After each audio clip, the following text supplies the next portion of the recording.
అదేవిధంగా పదే పదే భాష గురించి మాటల గురించి మీరు ఇట్లా అంటున్నారు, మీరు అట్లా అంటున్నారు, మమ్మల్ని గౌరవిస్తలేరు అని ఏదైతే చర్చ జరుగుతుందో, మాజీ ముఖ్యమంత్రి గారు నిన్న నల్గొండ జిల్లాలో వాడిన భాష మీద చర్చ చేద్దామా అధ్యక్ష? ఏం బీకనికి పోయినరని అడుగుతాడా అధ్యక్ష? మాజీ ముఖ్యమంత్రిగా 10 ఏళ్ళు పనిచేసి, కేంద్ర మంత్రిగా పనిచేసి, రాష్ట్ర మంత్రిగా పనిచేసి, శాసనసభ్యుడిగా పనిచేసి, పార్లమెంటుగా పనిచేసి, గొప్పలు చెప్పుకొని జబ్బలు జరుచుకునే ఉద్యమకారుని అనేట ఆయన ప్రధాన ప్రతిపక్ష పార్టీ హోదాలో ఉండి ఒక రాష్ట్ర ముఖ్యమంత్రిని పట్టుకొని ఏం బీకనిక పోయినావు అని అడిగితే, రా ఇప్పటికే ప్రజల్ని ప్యాంటు ఊడబిక్కురు, ఉన్న అంగి చొక్కా కూడా ఊడబిక్తాం. ఇప్పటికే తెలంగాణ ప్రజలు మొన్న జరిగిన ఎన్నికలలో మీ పాయింట్ ఊడబిక్కిరు. ఇవాళ ఆ పాయింట్ ఊడబీకితే చెప్పుకునే దిక్కులేక బొక్కబోర్లో పడితే బొక్కలు ఇరిగినాయి మీకు. అయినా మీ బుద్ధి మారలేదు. ఒక ముఖ్యమంత్రిని పట్టుకొని ఏం బీకనిక పోయినావు అని అడుగుతారా అధ్యక్ష? ఇది పద్ధత? ఈ రాష్ట్రం 4 కోట్ల ప్రజలు ఓట్లేసి గెలిపించిన ముఖ్యమంత్రిని పట్టుకొని ఏం బీకనిక పోయినావు అని అంటారా అధ్యక్ష? ఇదేనా తెలంగాణ సాంప్రదాయము? ఈరోజు నేను మళ్ళీ అడుగుతున్నా అధ్యక్ష, ఈరోజు మేడిగడ్డ మేడి పండులాక కుంగిపోతే మేడిగడ్డల నీళ్లు నింపడానికి అవకాశం ఉందా అధ్యక్ష? ఇవాళ మీరే సాగునీటి పారుదల శాఖ మంత్రులుగా పనిచేసారు కదా. చంద్రశేఖరరావు గారు, హరీష్ రావు గారు ఇద్దరు సాగునీటి పారుదల శాఖ మంత్రిగా పనిచేసారు కదా అధ్యక్ష.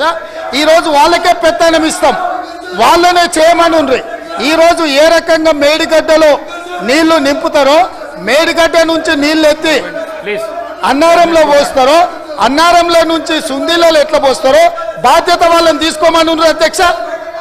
మొత్తం కుంగిపోయి కుప్పగూలిపోతుంటే ఈరోజు అక్కడ నీళ్లు నింపడానికి ఏమాత్రం అవకాశం లేక పూర్తిగా ప్రాజెక్టు దెబ్బతిని ఖర్చు పెట్టిన 94,000 కోట్ల రూపాయలు వృధా అయిపోయి ఈరోజు మొత్తం ప్రాజెక్టే దెబ్బతిన్న పరిస్థితుల్లో ఈరోజు ప్రజల దగ్గరికి వెళ్ళి సమాధానం చెప్పుకోలేక శాసనసభకు రావాల్సిన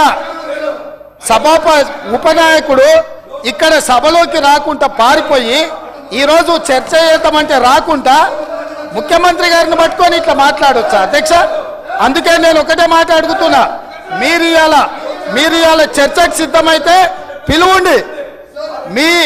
మీ పార్టీ నాయకుడిని, మీ సభాపక్ష నాయకుడిని చర్చ చేద్దాము. రేపు సాయంత్రం వరకైనా కాళేశ్వరం ప్రాజెక్టు మీద, గోదావరి జలాల మీద ఈ ప్రభుత్వం చర్చ చేయడానికి సిద్ధంగా ఉంది.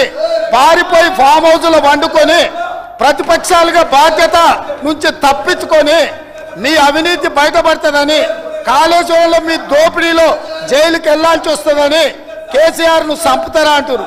ఎవరికి అవసరం ఉంది అధ్యక్ష చంపాల్సిన అవసరం? సచిన పావును ఎవడైనా చంపుతారా అధ్యక్ష? మొన్నటి ఎన్నికలలో ప్రజలు ఆ పావును చేత్తో కాదు కట్టెతో కొట్టిరు అధ్యక్ష. ఆ పాము ఆల్రెడీ సచ్చింది. సచిన పావును చంపాల్సిన అవసరం మాకే ఉంది అధ్యక్ష.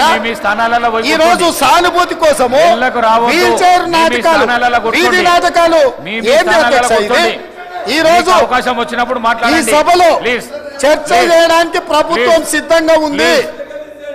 నిజాయితీ ఉంటే, మీరు అవినీతికి పాల్పడకపోతే, మీరు చెప్పినట్టు మేడిగడ్డలో 2, 3 పిల్లర్లు కుంగిపోతే దాని మీద తీసుకోవాల్సిన నిర్ణయాల మీద మాజీ ముఖ్యమంత్రి గారు చంద్రశేఖరరావు గారిని సభలోకి రమ్మనుండ్రి. చర్చ చేయడానికి ప్రభుత్వం సిద్ధంగా ఉంది. పారిపోయి అక్కడెక్కడో పోయి ఆడేదో ప్రగల్భాలేంది అధ్యక్ష? రమ్మనుండ్రి సభకు. వాస్తవాల మీద చర్చ చేస్తాం, మొత్తం ఇక్కడ పెడతాం. ఇవాళ ఆయన తప్పించుకుంటాడు, ఈయన వచ్చి ఈడ కొత్త మాటలు చెప్తాడు ఈడ. కాబట్టి అధ్యక్ష, దీని మీద ఇప్పుడు జరుగుతున్న చర్చ దేని మీద జరుగుతుందో ఆ విషయం మీద చర్చించమని ఉంది. ఎట్లాగూ సాగునీటి ప్రాజెక్టుల మీద శ్వేతపత్రం పెట్టడానికి మా ప్రభుత్వం సిద్ధంగా ఉంది. మీరు ఏమేమి విషయాలు ఉన్నాయో, ఏమేమి చర్చ చేయదలుచుకుందో మొత్తానికి మొత్తం శ్వేతపత్రం సందర్భంగా చర్చ చేద్దాం. లేదు కాళేశ్వరం మీద మీరు చర్చ అంటారా?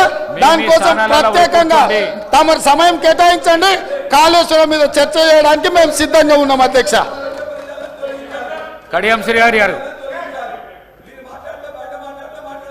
కడియం శ్రీ మీ స్థానాలలో కూర్చోండి ప్లీజ్ ప్లీజ్ ప్లీజ్ ప్లీజ్ అధ్యక్ష మీ స్థానాలలో పోయి కూర్చోండి స్థానాలలో పోయి కూర్చోండి ప్లీజ్ ప్లీజ్ ప్లీజ్ ప్లీజ్ వెళ్ళకు రావద్దు దయచేసి ఈ ప్రాక్టీస్ బాగాలేదు.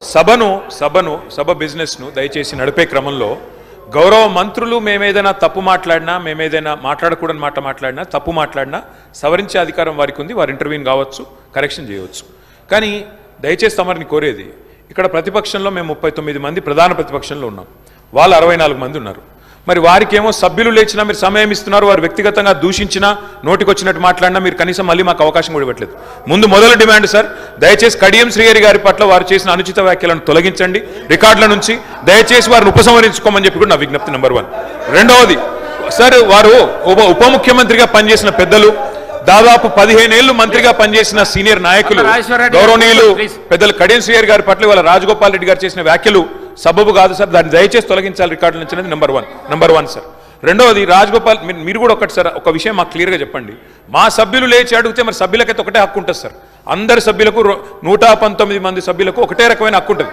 మా సభ్యులు అడిగితేనేమో మైకు రావడం లేదు, మరి వాళ్ళ అవతల వైపు ట్రెజరీ బెంచెస్ లోంచి సభ్యులు అడిగినా మైక్ ఇస్తున్నారు, ఎప్పుడు అడిగినా మైక్ ఇస్తున్నారు, వాళ్ళని మాట్లాడమని మీరే మరి మోటివేట్ చేస్తున్నారు. దయచేసి నా విజ్ఞప్తి మీతోని, అందరు సభ్యులను ఒకటే ఘాటను ఒకటే పద్ధతిలో చూడాలి తప్ప ఈ రకంగా చూడడం ఇది భావ్యం కాదు కదా సార్. మీరు కూడా దయచేసి ఈ విషయంలో పునరాలోచించాలని విజ్ఞప్తి. ముందు రాజగోపాల్ రెడ్డి గారు మాట్లాడిన మాటలను దయచేసి మరి రికార్డుల నుంచి తొలగించాలని మిమ్మల్ని కోరుతా ఉన్నా అధ్యక్ష. వారు కూడా ఉపసంహరించుకుంటే వారి గౌరవం దక్కుతుంది. అట్లా మాట్లాడడం ఒక సీనియర్ దళిత నాయకుడి పట్ల, ఒక సీనియర్ దళిత మంత్రి పట్ల, గతంలో 15 ఏళ్లు మంత్రిగా పనిచేసిన పెద్దల పట్ల ఆ రకంగా మాట్లాడడం వారికి మంచిది కాదు. ఉపసంహరించుకోమనండి, లేదా మీరైనా రికార్డుల నుంచి తొలగించాలనేది డిమాండ్. రెండవ మాట అధ్యక్ష,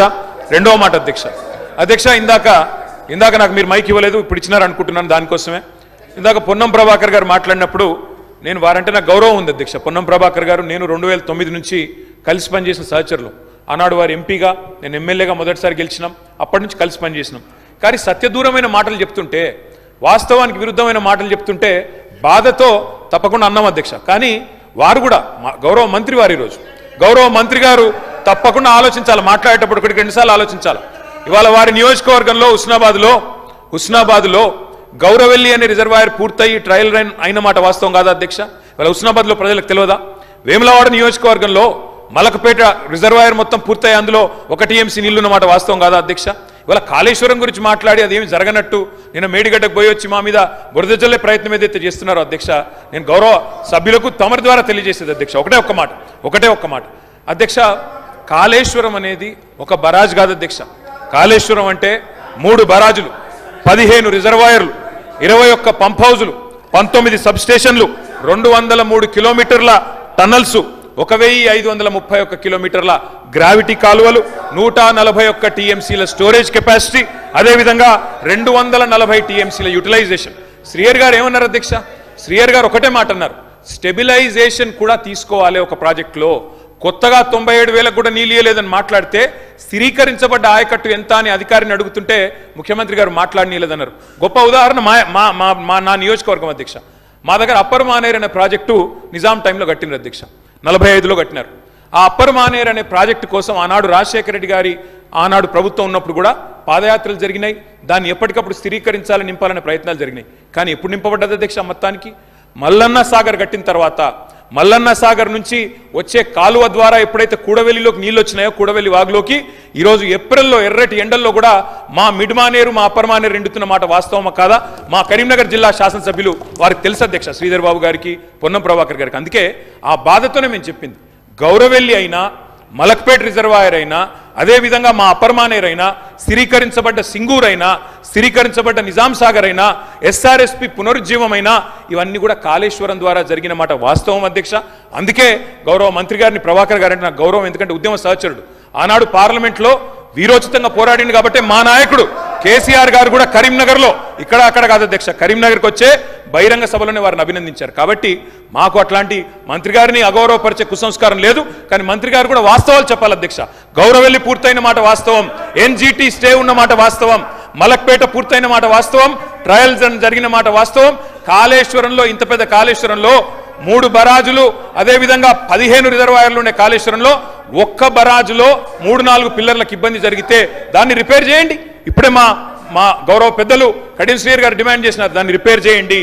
రైతుల మీద కోపం పెంచుకోకండి. కేసీఆర్ గారి మీద కోపం ఉంటే, రాజకీయంగా ప్రయోజనం కావాలనుకుంటే ప్రయత్నం చేయండి, కానీ ఆ ప్రాంత రైతాంగం పట్ల కక్ష కట్టవద్దు.